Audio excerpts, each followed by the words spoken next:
Hello friends. अभी तक अपन ने साइंस में चैप्टर नंबर 1 भौतिक राशियां और उसके मापन के बारे में स्टडी किया था।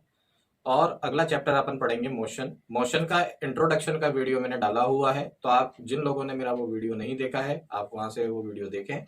और उसके आगे आज मैं आपको बताता हूँ। आज जो अपना टॉपिक है वो है सरल रेखीय गति। सरल रेखीय गति क्या होती है और कौन कौन से नियम इसमें लगते हैं, आइए इसे जानते हैं। सरल रेखीय गति पढ़े उससे पहले कुछ बेसिक चीजें हम देख लेते हैं। गति गति क्या होता है? अगर कोई वस्तु समय के साथ अपना स्थान परिवर्तित करती है तो गति कहलाएगा, और अगर कोई वस्तु समय के साथ अपना स्थान परिवर्तित नहीं करती है तो वो आराम अवस्था में कहलाएगा। ये तो है गति और विराम अवस्था।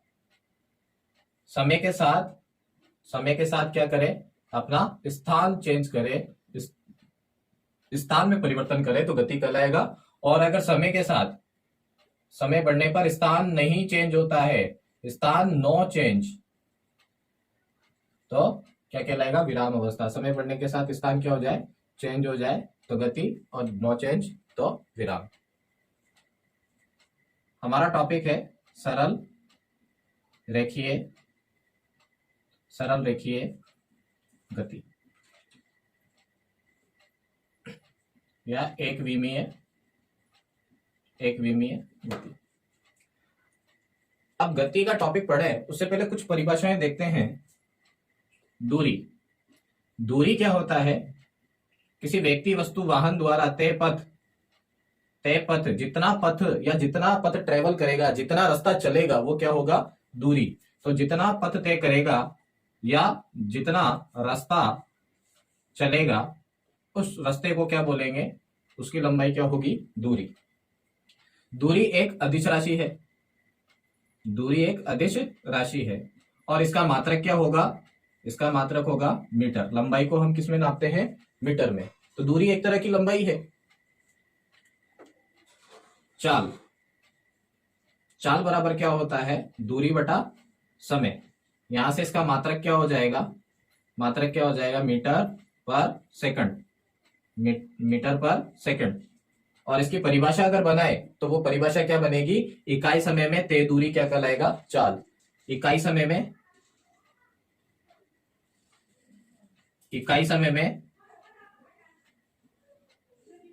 तय दूरी क्या कहलाता है? चाल कहलाता है। विस्थापन, डिस्प्लेसमेंट।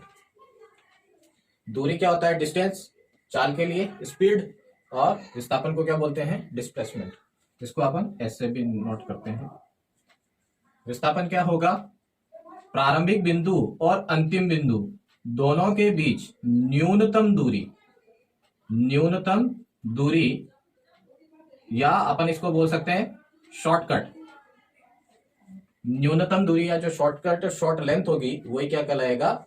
विस्थापन कहलाएगा। किस किस के बीच में? स्टार्टिंग पॉइंट और एंड पॉइंट। प्रारंभिक बिंदु और अंतिम बिंदु।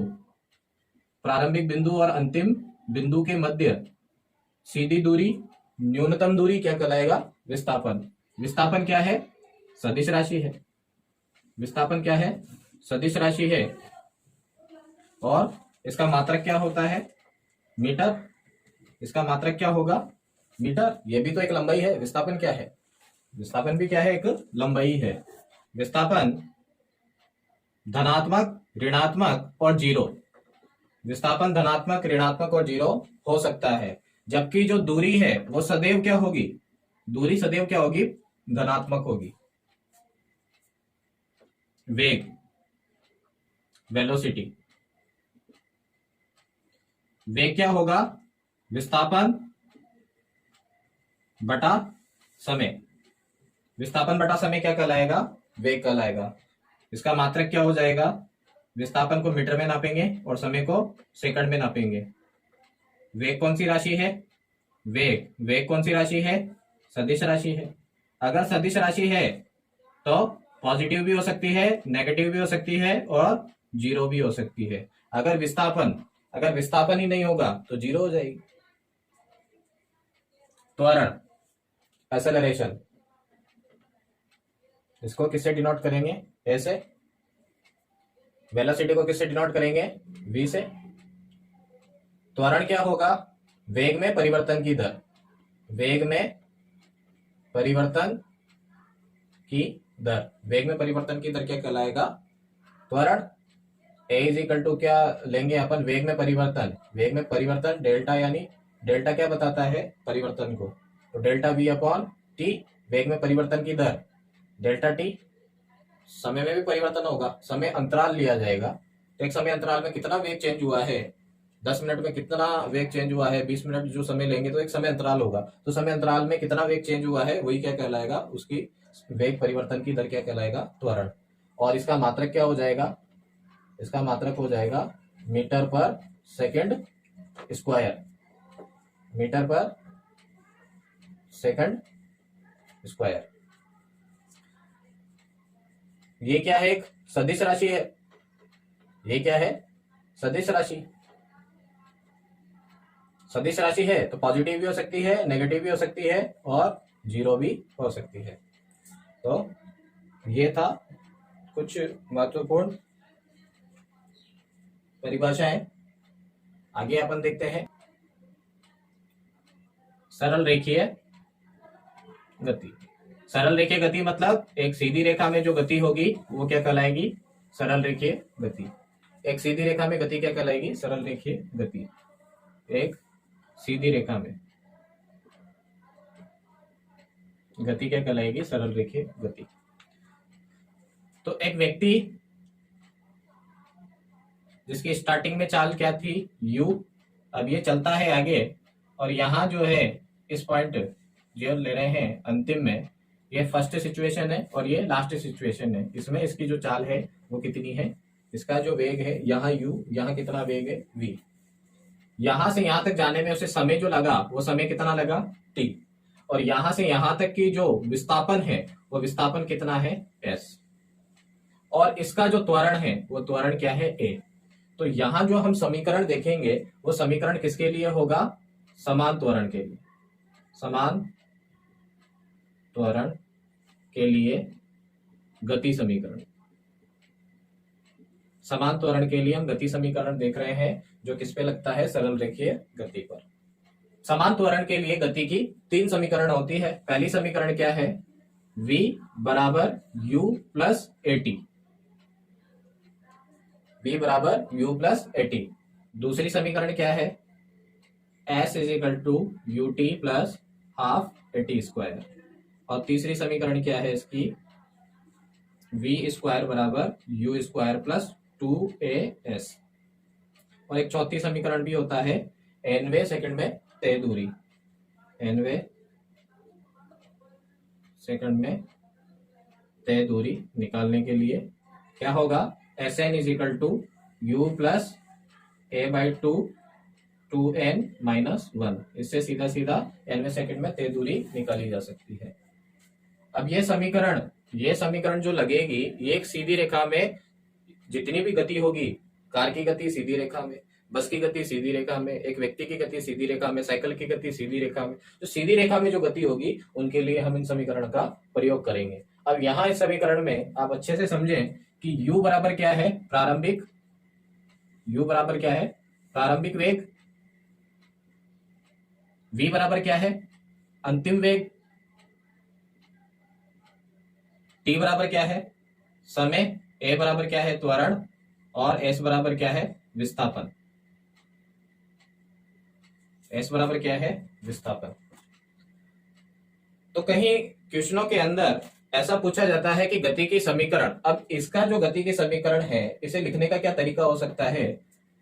यहां क्या दे रखा है? v स्क्वायर बराबर u स्क्वायर प्लस 2as। तो मैं इसे कैसे लिख सकता हूं? v स्क्वायर बराबर u स्क्वायर प्लस 2as। तो मैं इसे ऐसे भी लिख सकता हूं। इसको मैं इधर लेके आऊं तो क्या बन जाएगा? v square minus u square बराबर 2as। और मैं अगर s या a इन दोनों में से किसी एक को अकेला करूं, अगर मैं s को अकेला करता हूं तो s बराबर क्या बन जाएगा? v square minus u square upon 2a। अगर मैं a को अकेला करता हूं तो क्या बन जाएगा? v square minus u square upon 2s।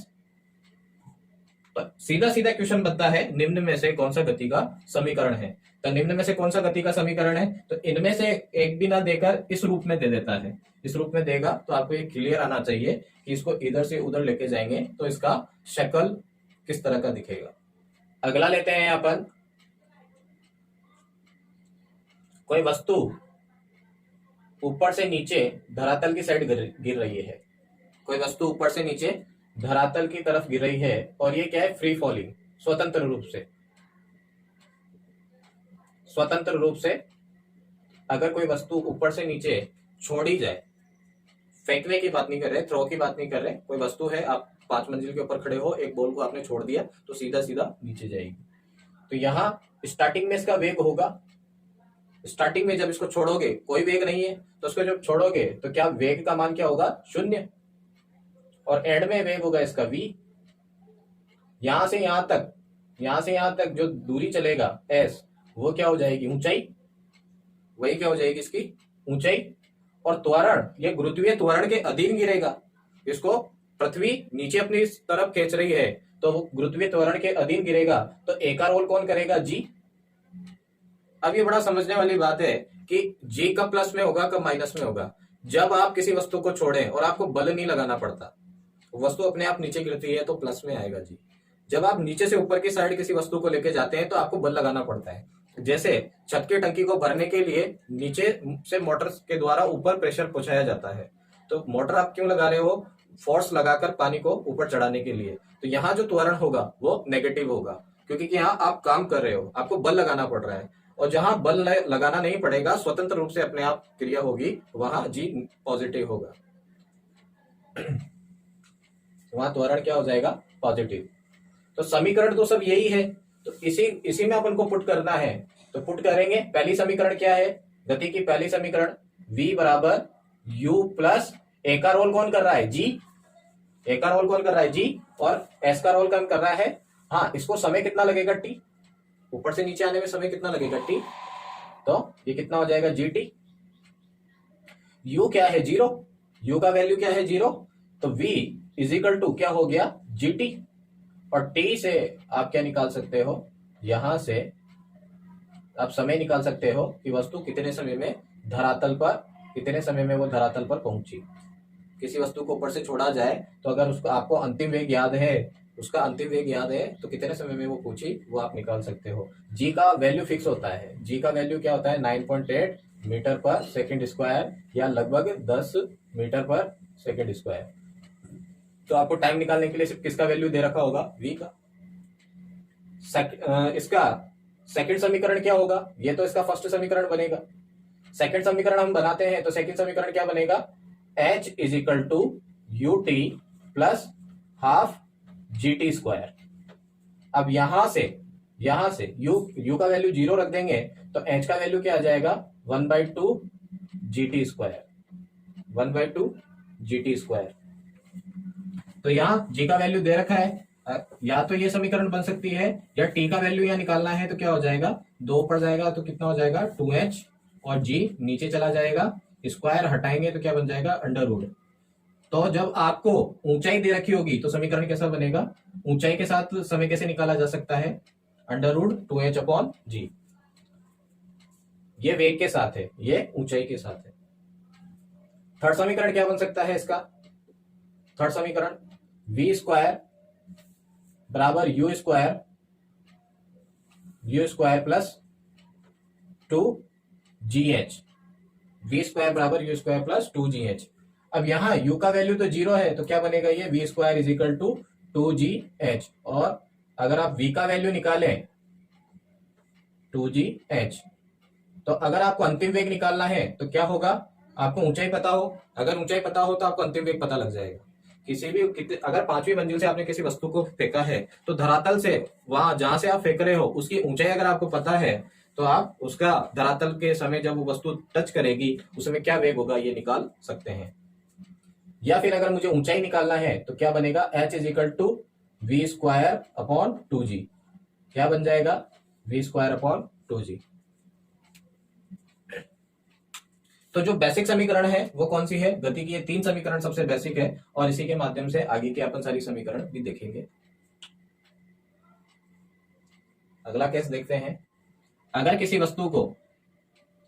वस्तु को नीचे से फेंका जाए ऊपर की साइड, अगर किसी वस्तु को ऊपर की साइड फेंका जाए तो एक निश्चित ऊंचाई तक जाएगी वो, और फिर उसके बाद वो वस्तु वापस नीचे आ जाएगी।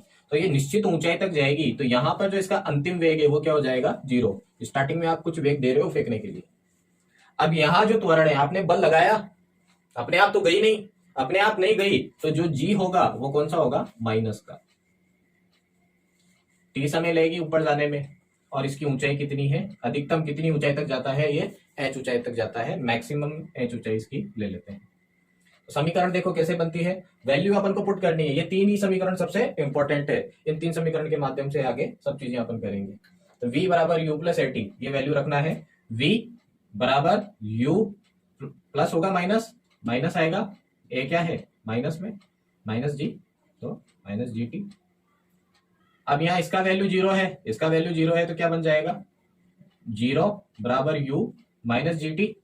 इसको इधर लिया है तो क्या बन जाएगा, u बराबर जी टी। अगर आप समय निकालना चाहते हैं तो t बराबर क्या बन जाएगा, u अपॉन जी। यानी अगर आपको प्रारंभिक वेग पता है तो आप क्या निकाल सकते हो कि वो अधिकतम ऊंचाई जाने में कितना समय लेगी, जिस पॉइंट से वो वापस नीचे आ रही है वहां तक जाने में वो कितना समय लेगी। दूसरा अगर अपन निकालें, दूसरे समीकरण से क्या निकलता है, तो वैल्यू रख देते हैं। s का रोल कौन कर रहा है, h, u t minus 1/2, a का रोल कौन कर रहा है, g, और ये टी स्क्वायर। तो ये किसका वैल्यू हो जाएगा, अधिकतम ऊंचाई का। यहां से देखें, थर्ड v स्क्वायर बराबर u स्क्वायर माइनस 2gh। इसका वैल्यू क्या है, अंतिम वेग क्या है, 0। तो अंतिम वेग 0 है, इसका वैल्यू रखेंगे तो क्या हो जाएगा, 0 u स्क्वायर माइनस 2gh। और अगर मुझे अधिकतम ऊंचाई निकालना है तो कितना हो जाएगा, 2gh equal to u square, और h का वैल्यू क्या आ जाएगा यहाँ से, u square upon 2g, u square upon 2g। तो ये अधिकतम, मैक्सिमम, तो मैक्सिमम कितनी हाइट जाएगा ये निकालने के लिए सिर्फ अपन को किसकी वैल्यू चाहिए, u की। अगर आपके पास प्रारंभिक वेग है, जिस वेग से आपने फेंका है तो वो पता है, तो आप उसका वैल्यू निकाल सकते हैं। तो ये थी सरल रेखीय गति और उससे बनने वाली समीकरण। तो सरल रेखीय गति में या तो वर्टिकल मोशन हो सकता है, सरल रेखीय गति में या तो हॉरिजेंटल मोशन हो सकता है या वर्टिकल मोशन हो सकता है। तो जब हॉरिजेंटल मोशन होगा, तो इससे पहले ये अपन ने पढ़ा था, तो ये क्षैतिज हॉरिजेंटल मोशन का था, है ना।